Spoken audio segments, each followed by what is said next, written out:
దేవుని చిత్తమే నిరంతరము నిలుస్తుంది. ఎస్తేరు విషయంలో దేవుడు ఒక వ్యూహాన్ని రచించారు. ఆమెకు వివాహ వయసు వచ్చింది. వెంటనే కోటలో ఉన్నటువంటి వష్టిలో వ్యతిరేకమైనటువంటి ఆత్మ వెళ్ళి ఆమెను నో అని చెప్పేలాగా చేసింది. ఎంత ఆశ్చర్యం అండి! అప్పటి వరకు రాజు అంటే ప్రేమ కలిగిన వష్టి, రాజుతో కలిసి జీవిస్తున్నటువంటి వష్టి, రాణిగా చలామణి అవుతున్నటువంటి వష్టి సడన్గా నేను రానని ఎందుకు చెప్పాలి? ఎస్తేరు రెడీగా ఉంది. ఇక్కడ ఆ స్థానాన్ని పొందుకున్నటకు అర్హురాలైనటువంటి ఎస్తేరు, దేవుని చిత్తంలో ఉన్నటువంటి వ్యక్తి, దేవునికి ఇష్టమైనటువంటి ప్రవక్తని కలిగినటువంటి ఎస్తేరు రెడీగా ఉంది. అదేంటండి మరి ఎస్తేరుకి రాజరికపు విద్య లేదు, అందం లేదు, మంచి బట్టలు లేవు, తల్లిదండ్రులు లేరు, ఏమీ తెలీదు, కనీసం సైన్ పెట్టడం కూడా రాదేమో. ఎట్లా అండి? ఎలా అయినా సరే దేవుడు ఆ స్థానానికి తీసుకొస్తారు. దావీదు ఏం చదువుకున్నారని 40 సంవత్సరాలు ఇశ్రాయేలుని పరిపాలించారు.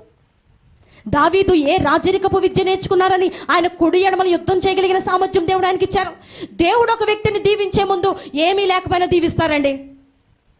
నీకు చదువు ఉన్నా లేకపోయినా, నువ్వు పేద వ్యక్తివైనా ధనికుడివైనా, ఎట్లాంటి పరిస్థితిలో ఉన్నా దేవుడు ఏదైనా చేయగలరు. అదే విశ్వాసం. ఏదైనా చేయగలరు. చదువు లేని వారిని చదువుతో డీల్ చేసే ఉద్యోగాలను దేవుడు కూర్చోబెట్టగలరు. అది దేవునికే సాధ్యం.